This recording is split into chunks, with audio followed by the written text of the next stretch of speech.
Alors il y a souvent un cliché, quelque chose qu'on entend en fait, c'est que les Français sont nuls pour parler anglais. Moi je suis sûr que vous l'avez déjà entendu, moi-même je l'ai cru pendant des années.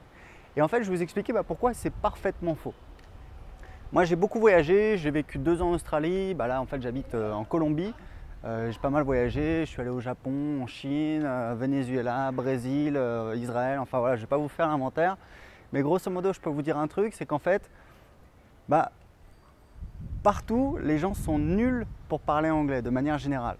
Les pays latins, c'est catastrophique. Si vous allez, moi je me suis au Mexique. Au Mexique, vous avez quand même, je crois qu'il y a 1 million de Mexicains qui passent la frontière chaque année pour aller travailler aux États-Unis.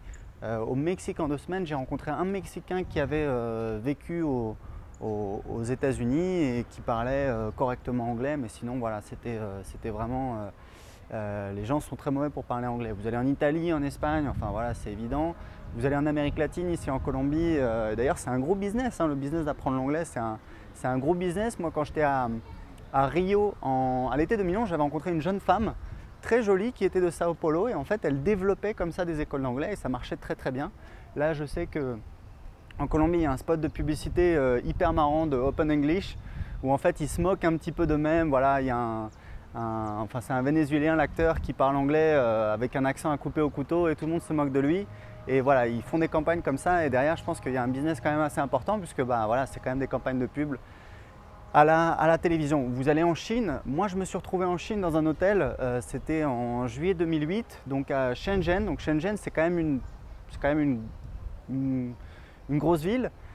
Près de Hong Kong et en fait plutôt dans un hôtel on va dire quand même assez haut de gamme. Alors quand vous êtes en Chine, moi j'étais tout seul, c'est assez extraordinaire parce que vous êtes complètement largué, personne ne parle anglais.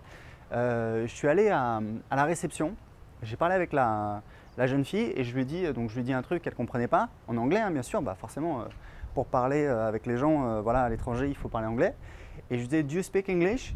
Et elle ne comprenait pas. Et je lui ai dit English, elle ne comprenait toujours pas. Au final, ils ont appelé, ce qui se fait souvent en Chine, ils ont appelé en fait quelqu'un à Pékin pour faire la traduction. Et voilà, j'ai réussi à avoir la réponse à ma question, mais c'était assez incroyable. J'ai pris l'avion, je suis allé à Xiamen. Donc c'est une ville, alors c'est pareil, en Chine, c'est une ville dont vous n'avez jamais entendu parler, c'est 5 millions d'habitants quand même. Donc Xiamen, je suis allé là-bas voilà, pour raisons professionnelles. Je suis arrivé à l'aéroport de Xiamen, incroyable, pour prendre un taxi. J'avais donc imprimé la réservation de l'hôtel. C'est pareil, les taxis incapables de me dire, de comprendre où j'allais. Et voilà, donc j'ai galéré. Au final, pareil, ils ont appelé quelqu'un à Pékin pour qu'il fasse la traduction et ils ont réussi à m'amener donc à mon hôtel. Donc voilà, c'est pour vous expliquer. Partout où vous allez, donc les pays latins, l'Asie, ils sont nuls en anglais.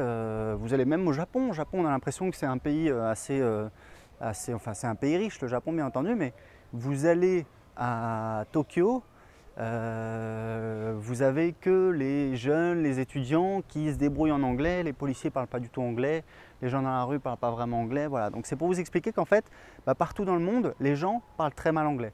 Si on prend maintenant les anglophones eux-mêmes, je suis désolé, moi je vais très souvent aux États-Unis, j'ai vécu 2 ans en Australie, les anglophones sont extrêmement mauvais pour parler des langues.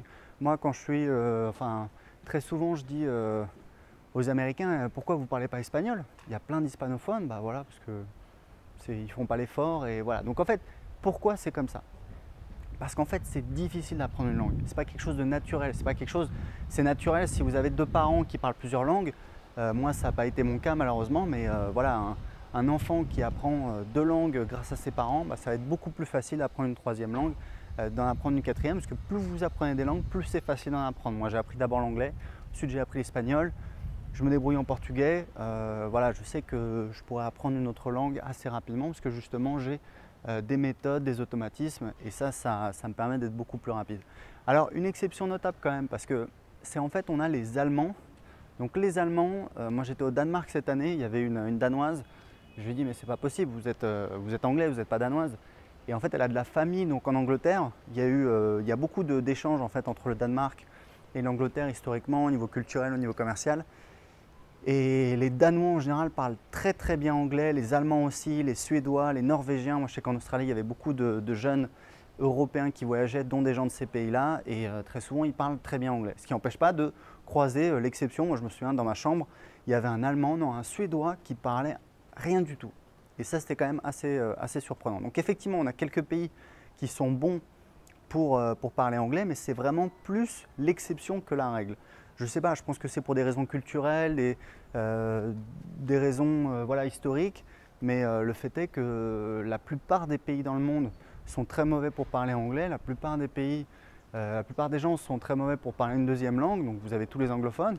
Donc voilà, il y a juste quelques rares exceptions comme ça, mais dans l'ensemble, voilà, c'est tout à fait normal. Donc en fait, pourquoi je vous dis ça? Je vous dis ça parce qu'il ne faut pas justement culpabiliser ou il ne faut pas justement vous justifier en disant bah oui c'est normal, je suis français donc voilà je ne peux pas parler. Au contraire, n'importe qui peut apprendre une deuxième langue, c'est facile, ça prend quelques minutes par jour, il faut juste le faire, il faut juste se donner le temps, il faut juste avoir la bonne méthode. Moi sur Anglais 5 minutes, je vous explique justement comment faire pour que ce soit agréable. Cette semaine, j'ai lu un livre de Stephen King, donc vous connaissez certainement Stephen King. Moi j'ai lu beaucoup de ses livres quand j'étais ado, c'est quelqu'un voilà, pour qui j'ai énormément d'admiration. Et Stephen King, il explique un truc, c'est que lui, il adore écrire, il adore lire, et en fait, il explique qu'on ne peut pas vraiment être un auteur à succès, parce que c'est un livre sur l'écriture, un petit peu, il explique sa vie, sa biographie, il explique qu'on ne peut pas être bon dans un domaine si on n'aime pas ce qu'on fait, si on n'a pas de plaisir. Et c'est vraiment un des trucs que moi j'ai compris quand j'ai appris l'anglais, c'est ce que je vous explique sur Anglais 5 minutes, c'est qu'il faut rendre ça agréable. À l'école, vous n'avez pas eu de résultats, enfin, il y a des chances, c'est possible, en tout cas, moi j'étais nul de chez nul en anglais à l'école. Pourquoi? Parce que c'était chiant comme la mort. On parlait de choses qui ne m'intéressaient pas, on faisait des exercices qui ne m'intéressaient pas, il n'y avait pas de choses qui m'intéressaient et du coup voilà, ça ne me plaisait pas. Et il y a de grandes chances que ce soit la raison pour laquelle vous aujourd'hui, vous n'avez pas le niveau que vous voulez en anglais. Donc voilà, donc c'est juste pour vous expliquer un petit peu pourquoi il n'y a aucune raison de culpabiliser, c'est normal, apprendre une langue étrangère, ce n'est pas quelque chose de naturel. Et comment vous pouvez faire pour justement apprendre l'anglais, apprendre en fait n'importe quelle langue, c'est juste de prendre du plaisir à le faire. Donc continuez à suivre mes vidéos sur Anglais 5 minutes, je vous donnerai plus de conseils pour rendre l'apprentissage de l'anglais agréable. Voilà, à très bientôt.